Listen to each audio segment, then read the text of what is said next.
with anarchism, but we really do. You know, you have to. There won't be punk or hardcore or people renouncing their roots unless you have like a more higher economic level in the territories. Only then they will arouse you know, countercultures and alternative stuff or something like that. Do you think it's possible in the future that there's gonna be a greater amount of that happening, or are you pretty cynical about the future? Yeah. I think that I'm also kind of pessimist because actually the cards is like in the whole like what policies. It's like the states, United States are calling the shots because they can, if they want to the Palestinian state to be like more developed, they can do that, you know. And obviously the states don't want to do that. And the whole country of Israel is run by the United States. I think you guys probably know that like the taxpayers in the states are paying for the state of Israel. The whole like huge pounds and eggs and all that, and it's all like American supply. We wouldn't be able to exist in the Middle East without that for America. So actually, it's and I don't think it was something that Noam Chomsky said in Israel like half a year ago, something like that, when he was there. And he said, you know, it's not the policy of the states. The United States, it's not gonna be trying to have the Palestinians. It's gonna be like to create a state, a miserable state, to be in like a third world state, and that's it. To be like, I don't know, the equivalent of like Mexico for the states, the Palestinian state to be for Israel, like cheap labor and all that. Yeah. That's the. It would be like a ghetto. Yeah, definitely. It's a ghetto right now. Yeah. At my age in Israel, I'm supposed to stop doing what I do, like a punk band, hardcore band, or doing shows or whatever. Supposed to get married, buy a house, mortgage, something like that. So that's what the people are expecting us to do when we go back home or something like that. Obviously, we're not going to do that. We'll stay doing the things we like. We don't give a fuck about all stuff going on there. The big conservative and reactionary mentality.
Maybe it will sound weird to you, but I really like something in America. It's like people got some sense of individuality. It's like non-existent in Israel. Like if someone will tell you like what to do or something like that, you will be surprised probably. In Israel, it's always like that. You know, they always tell you what to do. Maybe here they use like other like subtle methods of doing that. Yeah. In Israel, it's like very obvious. Maybe that's the difference, but I think still it got some sort of legacy of individuality that in Israel it's non-existent. It's all like the ghetto mentality of like we're doing everything together, and you're gonna be part of it. And if you're not part of it, we're gonna like make your life miserable. Yeah.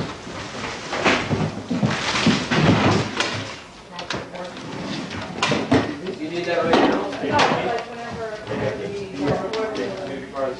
How does collective work? I mean. Well, we pretty much tried to set it up so that the people who are doing different projects here have as much freedom and autonomy to do what they need to do to run their program. So on the level of the day-to-day administration in running the programs at ABC No Rio, there's a bunch of smaller groups and sub-collectives. So there's a group of poets who run the poetry readings and the literature program. The people involved in the hardcore show run their program. There's a committee of different individuals who determine what the visual arts events are going to be. There's a committee that's responsible for fundraising and finance. So the collective consists of any active volunteer who's either involved in running a program like the hardcore show or a poetry reading, or is a volunteer on a committee responsible for administrating No Rio. So the committees are, doing this building project or fundraising and finance. So the collective consists of volunteers. And the active volunteer is a person who's actively involved in either a program, a project, or a committee. The collective meets once a month just to keep tabs on what's going on and to deal with certain issues. But for the most part, we set it up so that unless one subgroup has a problem with another, they should try to solve their own problems on their own and not bring it to a collective meeting. The only time we really deal with problems at the collective meeting is if they involve these different groups of people.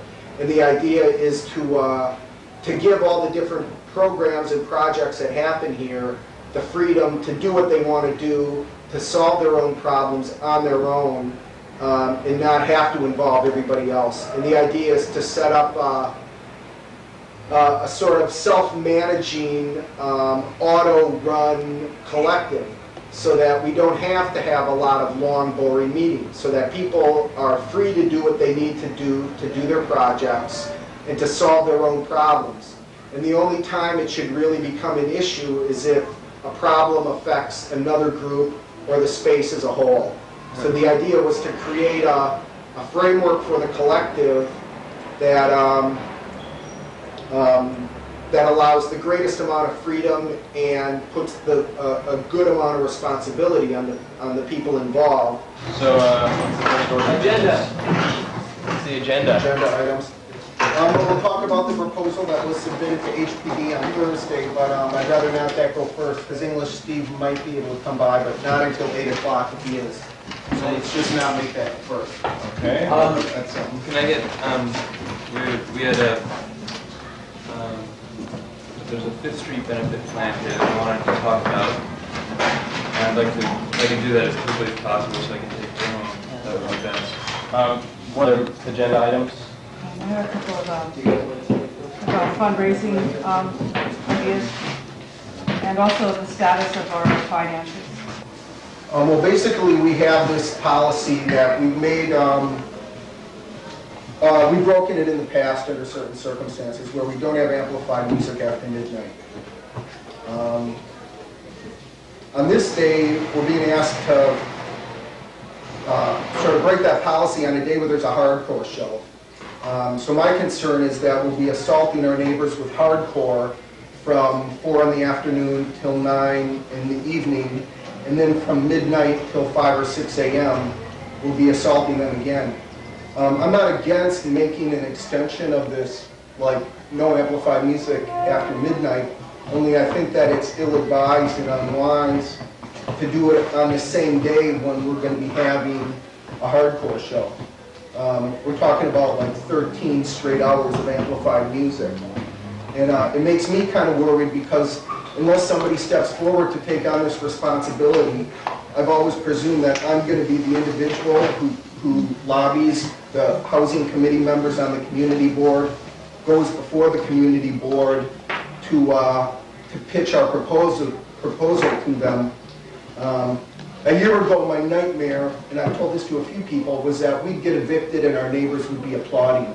My nightmare now is when I go before the community board to pitch this proposal, there's a line of 20 people bitching and complaining about ABC No Rio, like the Avenue A Society does every month at the community board meeting. At least half of community board meetings during the public session is people complaining about nightlife. And I mean, we can't drive ourselves crazy, but I also think it's a mistake to like go out of our way to alienate our neighbors when we're pitching this proposal to the community board. And I got to go and meet these people individually and try to get them to support it.